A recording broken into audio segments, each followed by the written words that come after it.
Hello, Namaskar, and welcome back to yet another episode of Karma Apple Reviews, जहाँ हामी amazing मुभिजहरुको reviews गर्छौं। त्यसैगरी आज पनि म एउटा मुभी ट्रेलरको रिभ्यु लिएर आइरहेको छु and the movie's name is सितारे जमीन पर।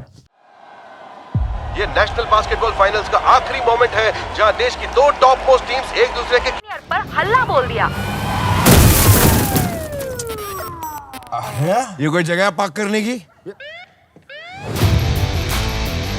So after years of waiting, Amir Khan is back, but this time not with a very big hero entry, but with a very big heart. So सितारे जमीन परको trailer हेर्दाखेरि चाहिँ यसले एकदमै गहिरो कुराहरू उठाएको देखिन्छ। एक्सेप्टेन्स, रिडेम्सन र एबिलिटी जस्ता कुराहरूको चर्चा गरेको पाइन्छ। अनि यो फिल्म चाहिँ तारे जमीन परको सिक्वेल हो भने एउटा स्पेनिस च्याम्पियन भन्ने फिल्मको रिमेक रहेको छ।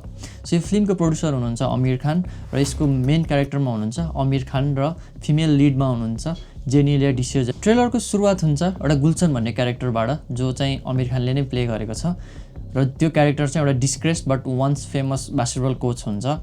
सो त्यसै क्रममा चाहिँ त्यो गुल्सन भन्ने क्यारेक्टरलाई चाहिँ इन्टेलेक्चुअली डिसेबल्ड बच्चाहरूलाई चाहिँ कोच गर्ने भनेर कोर्टबाट अर्डर आउँछ। सो ट्रेलरको त्यो मोमेन्टमा चाहिँ गुल्सन भन्ने क्यारेक्टरले त्यो बच्चाहरूलाई हेरेर गुड फर नथिङ भन्छ। That's when you know this is going to be an emotional ride भनेर। सो आमिर खानको लास्ट टु फिल्म्सहरू फ्लप रहे तापनि अब यो फिल्म भने कस्तो पर्फर्म गर्छ भनेर थाहा पाउनलाई चाहिँ हामीले फिल्म नै वेट गर्नुपर्ने हुन्छ।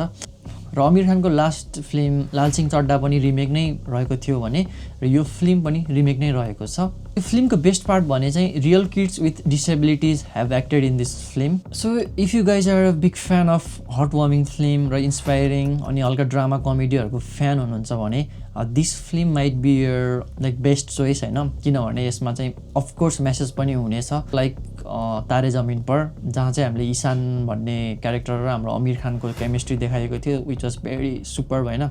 त्यो चाहिँ एकदमै राम्रो फिल्म रहेको थियो र त्यस्तै गरी यसमा पनि इन्सपिरेसन प्लस धेरै कुराहरू मिसिएको हुनेछ भन्ने आश गरिएको छ र ट्रेलरले पनि एकदमै राम्रो रेस्पोन्स पाइरहेको छ अहिलेसम्म। सो यो फिल्मको चाहिँ ट्रेलर तपाईँले हेर्न चाहनुहुन्छ भने it's available on YouTube. I am very excited for this movie. अनि तपाईँहरू चाहिँ कतिको एक्साइटेड हुनुहुन्छ please comment your thoughts on the comment box होइन। सो यदि तपाईँहरूलाई मैले गरेको काम राम्रो लाग्छ भने please subscribe my channel and like share पनि गरिदिनु होला। So having said all of this म चाहिँ भिडियोको अन्तिममा आइसकेको छु र फेरि पनि अर्को हप्ता अर्को एउटा रिभ्यू लिएर उपस्थित हुने बाचा गर्दै अहिले भने बिदा हुन्छु। Take care, stay safe and stay inspired.